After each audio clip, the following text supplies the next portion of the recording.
Big pass Tamil season 9 ஞாயிற்றுக்கிழமை 19 October 2025 Vijay Sethupathi அவர்களுடைய show எப்படி இருந்தது அப்படின்னு இந்த வீடியோவில் பார்ப்போம். ஒரே வார்த்தையில் சொல்லணும் அப்படின்னா very very very worst show.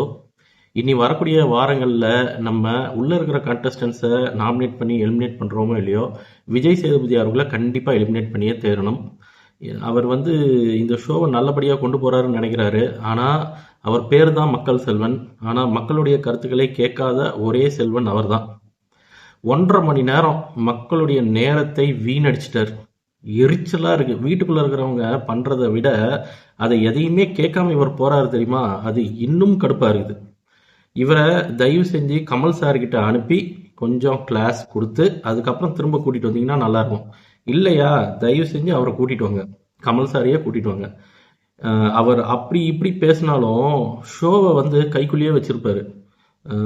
அது மட்டும் இல்லாமல் நிறைய இந்த புத்தக பரிந்துரை அந்த மாதிரியான விஷயங்களை எல்லாம் மக்களுக்காக கண்டிப்பாக இந்த ஷோ மூலமாக தமிழ்நாடு மக்களுக்கு ஒரு சில விஷயங்கள் வேணும் அப்படின்றத அவர் முன் நிறுத்தினார்.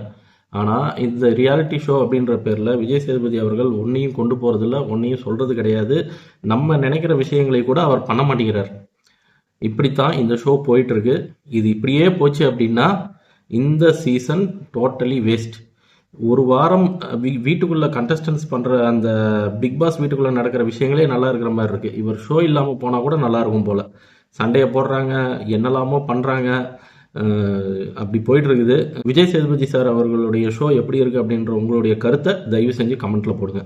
எப்போ அவர் வந்தாலும் முதல்ல மிஸ்டர் காமு அப்படின்னு ஆரம்பிக்கிறாரு. கம்ருதின்னு கிளின்னு கிளிக்கிறாரு.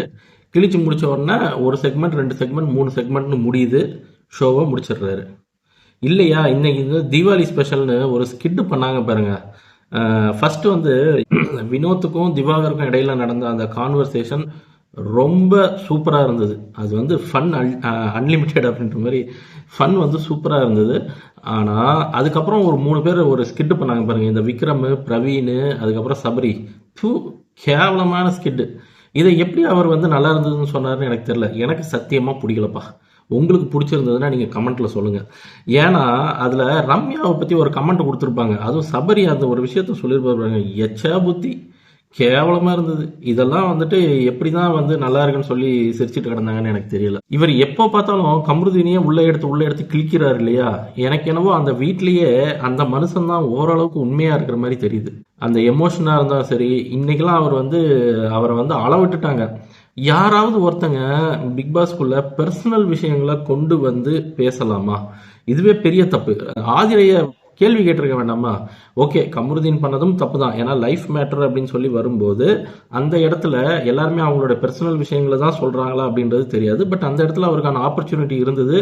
ஸோ அந்த சீரியல் ஆக்டரை பற்றி அவர் ஓப்பன் அப் பண்ணது நிறைய பேருக்கு இல்லை, அது தப்பாக தான் தெரிஞ்சுது. பட் அது முடிஞ்சிருச்சுன்னு வச்சுங்களேன். பட் ஆதிரை அவங்க அரோரா கிட்ட ஏதோ கம்ருதீனை ஒரு பொம்பளை பொறுக்கி மாதிரி சொல்லியிருக்காங்க. அப்படிதான், அதுதான் என்னதான் சுற்றி சொன்னாலும் அதுதான் வார்த்தை. அதனால டைரெக்டாகவே நான் சொல்கிறேன், பொம்பளை பொறுக்கி மாதிரி அவரை ப்ரொஜெக்ட் பண்ணியிருக்காங்க அரோரா கிட்ட.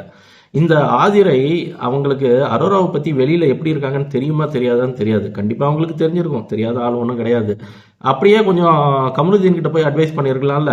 இந்த அரோரா இப்படிமா, நீ அரோரா பின்னாடி போகாத, அப்புறம் அவன் பேர் கெட்டு போய்ட்டு கமருதீன் கிட்ட சொல்லியிருந்தா அவன் அமைதியாக போயிருப்பான்ல.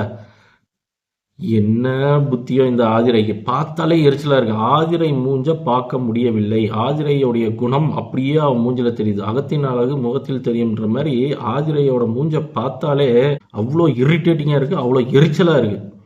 ஆதிரை ஒர்ஸ்ட். அதே மாதிரி கம்ருதீன் ஓரளவுக்கு உண்மையாக இருக்கார் அப்படின்ற மாதிரி தெரியுதுன்றல. ஏன், அதுக்கு காரணம் என்ன அப்படின்னா, இந்த உள்ளுக்குள்ளே இருக்க அந்த பசங்க லைக் சபரி, அதுக்கப்புறம் பிரவீன், அப்புறம் விக்ரம், எஃப்ஜே, இவங்களெல்லாம் யோசிச்சு பாருங்களேன். இவங்களோட கம்பேர் பண்ணி அவனை கொஞ்சம் பாருங்களேன், உங்களுக்கே உண்மை புரியும். இந்த இருக்கிறதுலே நட்டிப்பு அரக்கன் அப்படின்ட்டு திவாகர் கிடையாது, சபரி தான் உண்மையான நட்டிப்பு அரக்கன். இப்பெல்லாம் வர சபரி மூஞ்ச பார்த்தாலும் அந்த உள்ளுக்குள்ளே இருக்கிற விஷயங்கள் வெளியே வர நம்ம பார்க்க அந்த குரூப்பிசம் ஃபார்ம் ஆகுதா. அதுக்கு வந்து இவன் சொல்கிறது தான் எல்லாரும் கேட்கணும் அப்படின்ற மாதிரியான ஒரு சூழ்நிலை போயிட்டுருக்கா. கலையரசன் வேற சொன்னாரா அன்னைக்கு கூட ஷோ நடந்துட்டு இருக்கும்போது, அந்த கத்தி குத்து அந்த கேம் நடந்துட்டு இருக்கும்போது பார்த்தா அப்படின்னா, இவன் காலை தான் அந்த அதுவும் பார்வதி உக்காந்தது கொஞ்சம் தள்ளி இருக்கும். இவன் வந்துட்டு கரெக்டாக குக்கிங் பண்ணுற அந்த அடுப்பு பக்கத்துலேயே காலை மிதித்து அப்படியே தாவி போயிட்டு இருப்பான். அப்போ கலையரசன் சொல்றது உண்மைதானே. அவன் விசில் அடிச்சுக்கிட்டு குக்கிங் பண்றது எல்லாமே எச்ச தெறிக்க தான் அவன் பண்ணிட்டு இருக்கான். இதை யாரும் கேள்வி கேட்கல. ஸோ அவன் என்ன பண்றான் அப்படின்னா அந்த ஒரு குரூப்பையே வந்து கண்ட்ரோல்ல வச்சுக்கிறான். ஸோ அவன் பின்னாடி பார்த்தீங்கன்னா தான் இந்த எஃப்ஜே, அதுக்கப்புறம் பிரவீன், விக்ரம் இவங்கெல்லாம் சுத்திக்கிட்டு இருக்காங்க. இந்த வினோத்தும் திவாகரும் அவங்க தனி ட்ராக்ல போயிட்டு இருக்காங்க. இதை தாண்டி இது எல்லாத்தையுமே வெளியே கொண்டு வரணும் அப்படின்னு சொல்லி நினைக்கக்கூடிய ஒரு ஆள் பார்வதி. மற்ற லேடிஸ் கேங் எல்லாம் வந்து ஒரு குரூப்பாக சுத்திட்டு இருக்காங்க எகெயின்ஸ்ட் பார்வதி. இதுல கொஞ்சம் தள்ளி போய் அப்படி இப்படி போயிட்டு இருக்கிற ஒரு ஆள் யாருன்னா வியானா. இந்த வியானாக்கும் அரோராக்கும் ஆகாது. ஏன்னா 2 பேரும் அழகா இருக்கிற மாதிரி அவங்களுக்குள்ள நினப்பு. ஸோ அவங்களுக்குள்ள ஒரு போட்டி போயிட்டு இருக்கு போல. அதே மாதிரி எஃப்ஜேவை பத்தி ஒரு விஷயத்த சொல்லணும். ஏன்னா எஃப்ஜே வந்து விஜய் சேதுபதி ஒரு சில கேள்விகள் கேட்கும்போது ஒரு சர்க்காஸ்டிக்காக சொல்லியிருப்பான். ஒரு மாதிரி என்ன சொல்றது, ஆமாம் நாங்கள் சாப்பாடுக்கோசரம் தான் சண்டையை போட்டோம், நாங்கள் வந்து போட்டியே பண்ணோம் அப்படின்னு சொல்லும்போது விஜய் சேதுபதி நச்சுன்னு 4 கேள்வி கேட்க வேண்டியதுதானே. அதே மாதிரி அவன் தூங்கிட்டு இருந்தான்ல, அவனை திட்டிருக்கலாம்ல.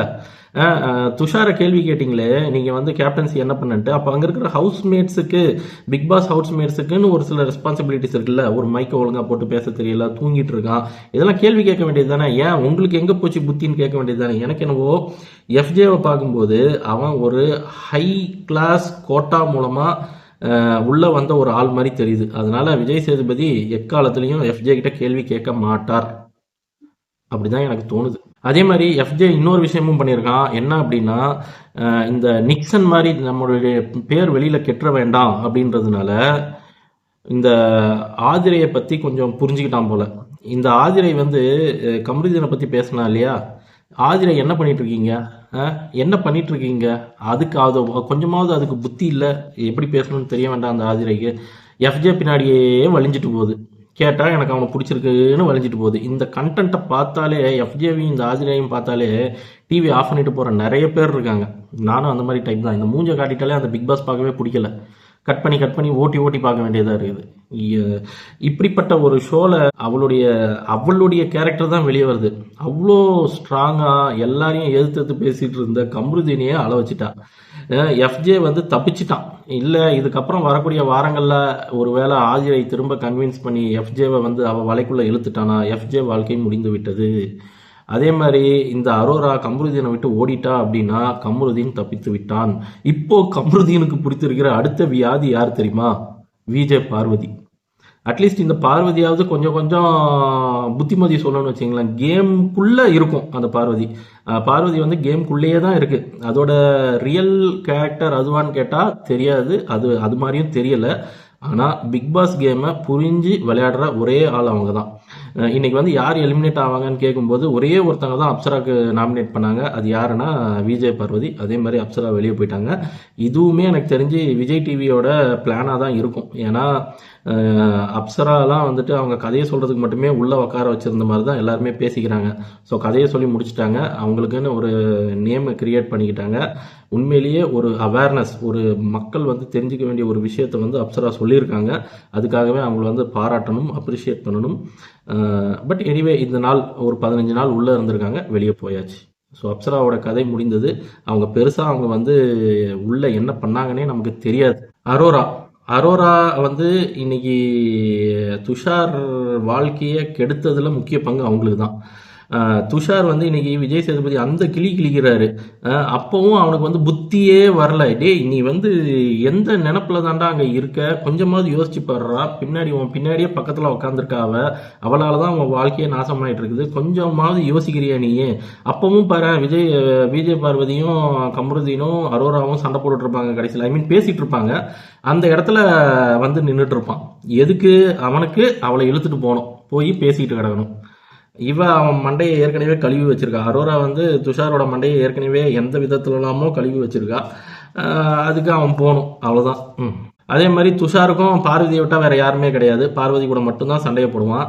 அந்த 17 பேர் இருக்காங்க இல்லையா கேங்கு, அந்த கேங் வந்து இவன் மூளையை நல்லா சலவை செய்து வச்சுருக்காங்க. பார்வதி இஸ் த ஒர்ஸ்ட் அப்படின்னு சொல்லி அவன் மண்டையில் எழுதி வச்சுட்டாங்க போல். அதனால அவன் மண்டையிலேருந்து அது போகவே போகாது. கடைசி வரைக்கும் அவன் பார்வதி கூட மட்டும்தான் சண்டையை போட்டுட்டு இருக்க போகிறான். ஆனால் விஜய் பார்வதிக்கு அவன் மட்டும்தான் எதிரி கிடையாது, அந்த வீடே எதிரி தான். ஒட்டுமொத்த வீடுமே விஜய் பார்வதியை தான் நாமினேட் பண்ணுது. இந்த தடவை எனக்கு தெரிஞ்சு ஹையஸ்ட்டு நாமினேஷன் லிஸ்ட்டில் விஜய் பார்வதி தான் இருப்பாங்க. இன்கேஸ் அவங்க சூப்பர் டீலக்ஸ் ஹவுஸ்லேருந்து வெளியில் வந்து விட்டால் அண்ட் ஒருவேளை நாமினேஷன் ஃப்ரீ இல்லாமல் அவங்க இருந்தால் அவங்க தான் ஹையஸ்ட் நாமினேஷனில் வருவாங்க. இதில் விக்ரம் பற்றி சொல்லணும் அப்படின்னா, விக்ரம் வந்துட்டு அந்த கேங்குக்குள்ளே ஒளிஞ்சிருக்கிறார். ஆளு தான் பல்கு, ஆனால் உள்ளே ஒளிஞ்சிருக்கார்.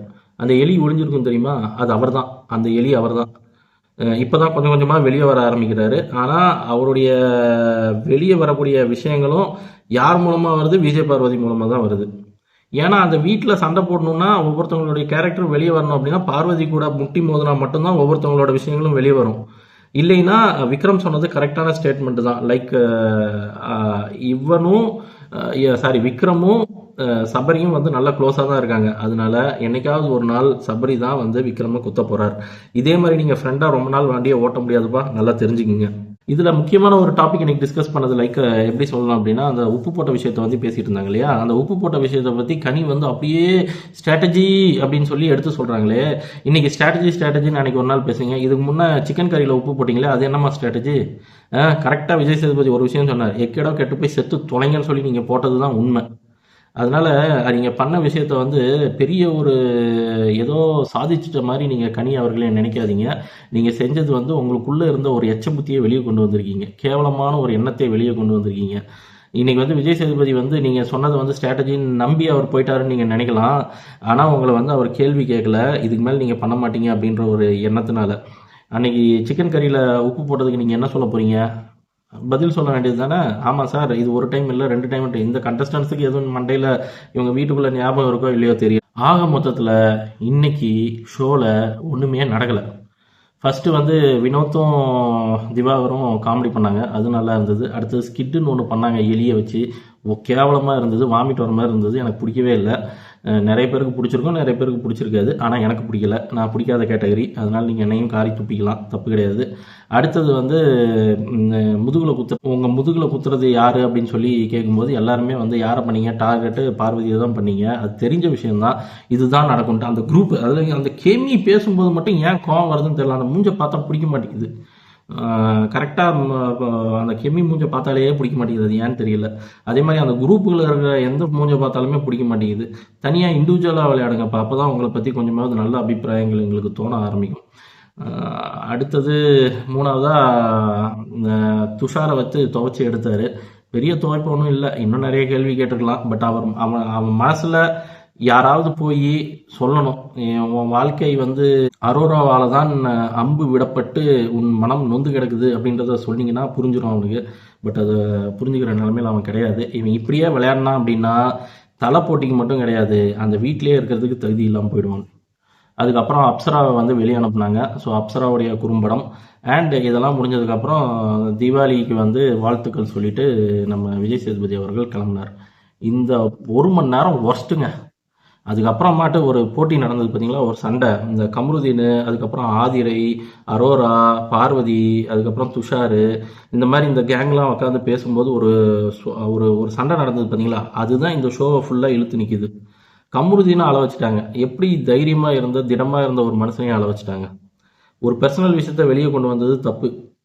அவன் வந்து லைஃப் ஹிஸ்ட்ரியை சொல்லும்போது சொன்னான் அப்படின்னா அது வேற கதை, அதை வந்து நீங்கள் திட்டி கழிச்சிக்கிங்க. ஆனால் அதுக்கப்புறம் இவனுடைய லைஃப் ஹிஸ்ட்ரியை பற்றி சொல்லி இன்னொருத்தங்க கிட்ட சொல்லி இவனை பொறுக்கிய அளவுக்கு ப்ரொஜெக்ட் பண்ணது இன்னும் மிக மோசமான ஒரு விஷயம். அது ஆதிரைக்கு உரித்தான ஒரு செயல். அது வந்து ஒரு பிறவியே கிடையாது. இன்கேஸ் கம்ருதீன் மட்டும் அவனோட கோபத்தெல்லாம் அடக்கிட்டு வார்த்தைகளை தேவையில்லாமல் வெளியிடாமல் கொஞ்சம் நடித்தான்னு வச்சிங்களேன், அவன் வந்து வேற லெவலில் வருவான். ஏன்னா அவன் பேசுகிறான், அவன் தப்பாக பேசுகிறானோ சரியாக பேசுகிறானோ பேசுகிறான். மற்றவங்கள மாதிரி பொந்துக்குள்ளே வந்து ஒளிஞ்சிட்டு இல்லை.